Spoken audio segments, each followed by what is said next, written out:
Hey,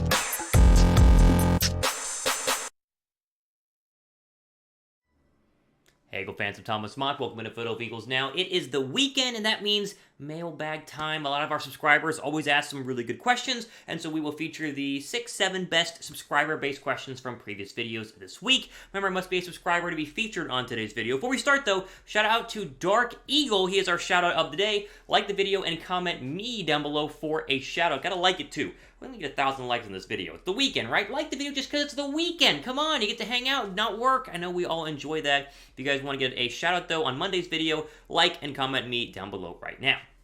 Okay, RB, first question.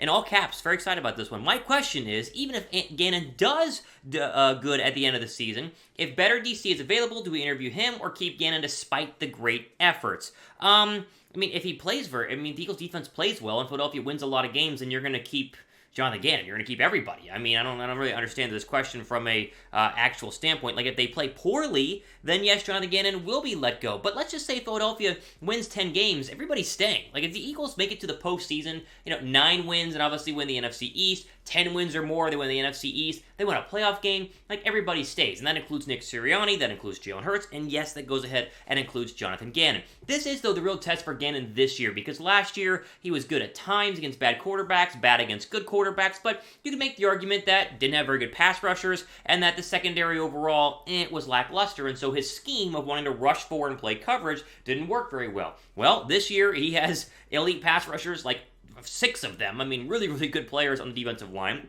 Best linebacker core Philadelphia's had in the past 10 years. Best cornerback duo Philadelphia's had maybe in my entire lifetime. And then, interesting spots at safeties, not that great, but this defense should be able to play well. So it really comes down to wins and losses. That's what really matters. But if they play poorly, Gannon's out, in my opinion. If they play well, they won't interview anybody, and they will keep Jonathan Gannon as the defensive coordinator, which is what you should be hoping happens, because that means they play well this year, which is what we all want, right? Okay. What do you guys think? Do you guys think the Eagles will win 10 or more games? Think they will? Like this video down below right now. Help me get to that 1,000 likes. I think most of us think we're having right around 10, 11, 12 wins. If you think they're going to win 10 or more, double digits, give this video a thumbs up.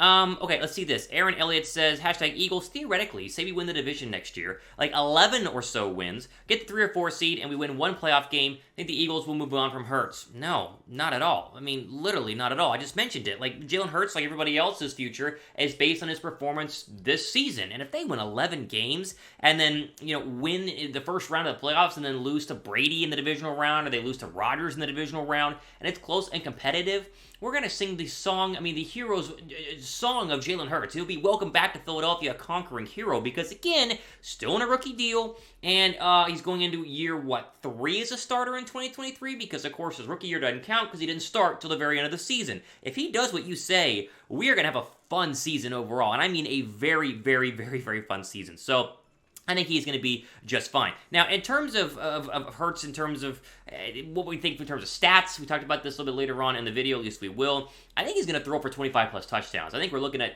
30 or more total touchdowns. I actually think his rushing touchdowns will come down a little bit, and I think he's still going to be an effective runner, but I think he's going to throw the football incredibly well this year. I mean, the weapons on the outside are going to be a big help. I think we're looking at 25-plus touchdowns. I kind of want him to be my fantasy quarterback in 2022. I'm going to take him early. I think I'm going to put my money where my mouth is and make sure I draft Jalen Hurts to be my fantasy quarterback this season. All right, let's take a guess. How many TDs will Jalen Hurts throw for this season? Let me know down below right now in the comments section. I say 25-plus. Let me know what you guys think right now. Be curious to see where you guys are at on that stat. Also, be sure to subscribe. Here's the deal. If we get 50 new subs on this video, it basically guarantees the Eagles will go to the playoffs this coming year. Not really. That's something that producer Trace throws in there to help you guys go ahead and subscribe. But he's not wrong. I mean, come on. Just get 50 new subs on this video, and maybe do a little incentive. Maybe the Eagles will go ahead and make it to the playoffs. That would be a very, very good thing for all of us as Eagle fans hoping to go back-to-back seasons in the postseason. Okay, Morph says, hey, Mott, I have a question. Why don't you wear Eagles golf tees anymore? Why don't you have any Eagles logos or posters or anything in your studio? What gives? I feel like that little bit of professionalism would really complete your whole image.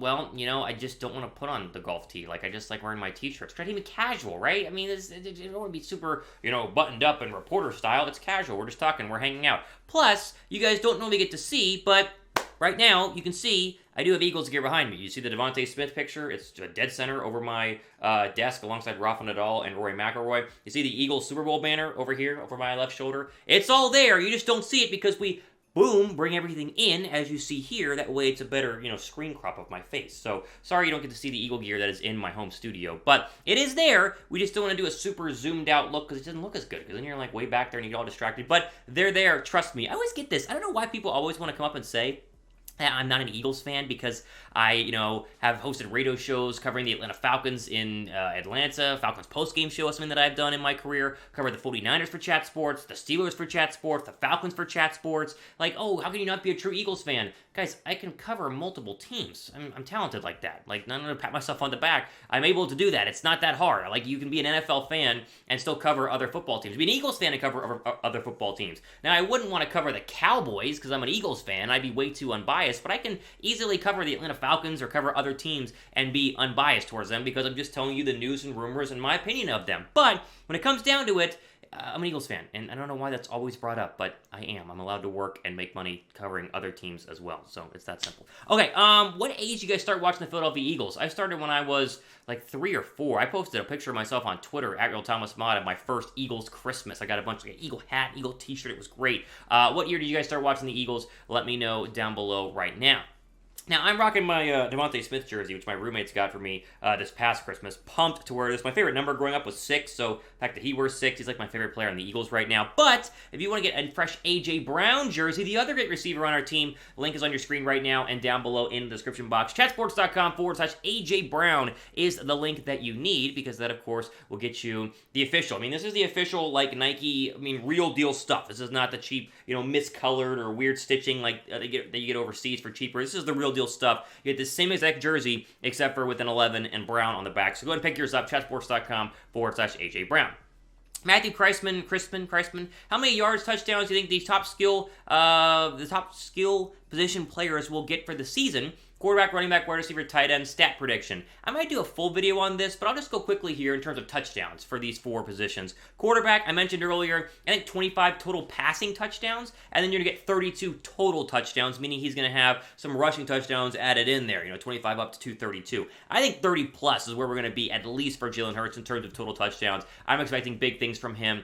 If he doesn't, then he won't be the Eagle quarterback in 2023, and it'll be C.J. Stroud or Bryce Young or somebody else. But I think 32 for him. Wide receiver, don't know which one. This is either A.J. Brown or Devontae Smith. Take your pick. I'm saying over 1,000 yards, right around 1,100, and 9 touchdowns. Now, maybe that's Devontae Smith. Maybe that's A.J. Brown. I don't know. But I think you're going to have a 1,000-yard receiver for the first time in a long time in Philadelphia, and 9 touchdowns to me makes some sense.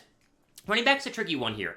I think best case scenario, Miles Sanders goes for 900 yards and 7 touchdowns total. That's receiving and rushing. That's best case scenario. But as we'll talk about in a second here, he's kind of the one Eagle I'm most, I don't know if worried about's the right word, but the one Eagle that I'm concerned might have a letdown year versus a very productive year. But let's just go for 900 yards. The Eagles have not had a 1,000-yard rusher in forever. I would love to have one, but I think the offense is not really designed for a single rusher to have 1,000 yards because they do run Jalen Hurts and have all these weapons on the outside. So I'll go 900 for Sanders. Tight end, I think, is the big one here. I think Dallas Goedert has an absolute monster Pro Bowl year. I think he's going to have, zero pressure being the number 4 or going against the number 4 cover corner on an opposing defense on any given snap. Maybe it's a linebacker, a safety. Like, he's going to dominate with A.J. Brown, Devontae Smith out there. I think he leads the receivers in touchdowns with 12. Maybe he gets to 1,000 yards, maybe a little bit less, but I think Goddard has an absolutely huge year.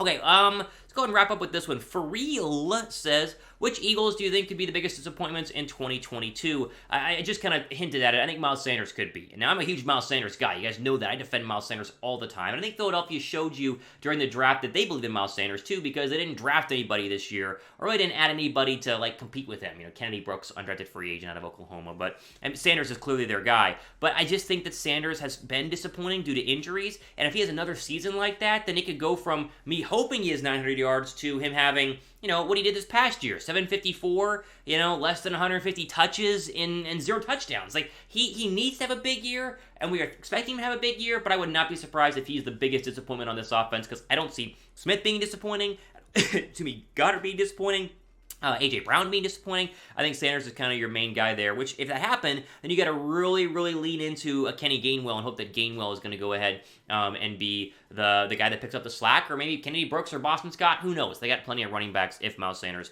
goes ahead and struggles. But I hope he doesn't. I really do. I hope Sanders plays great. I am rooting for him. I'm a huge Sanders fan. I would sign him to a new deal if he balls out this year, but if I had to pick somebody who I think could be disappointing, I'd probably go ahead and go with Miles Sanders.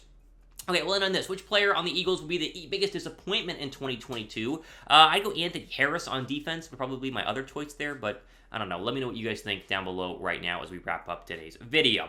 Okay, ultimate remember today, this weekend, Eagles mailbag. We'll get back to the news and rumors on Monday, so be sure to subscribe. If you want to be a part of next week's mailbag video, hashtag Eagles in the comments section. Again, must be a subscriber. Let's get 1,000 likes and new subscribers on today's video. Follow me on Twitter as well. If you got questions, DM me at Real Thomas Mott on Twitter. I answer 95% of them, so give me a DM on Twitter as well. For Philadelphia Eagles now, I'm Thomas Mott, signing off for the rest of your day.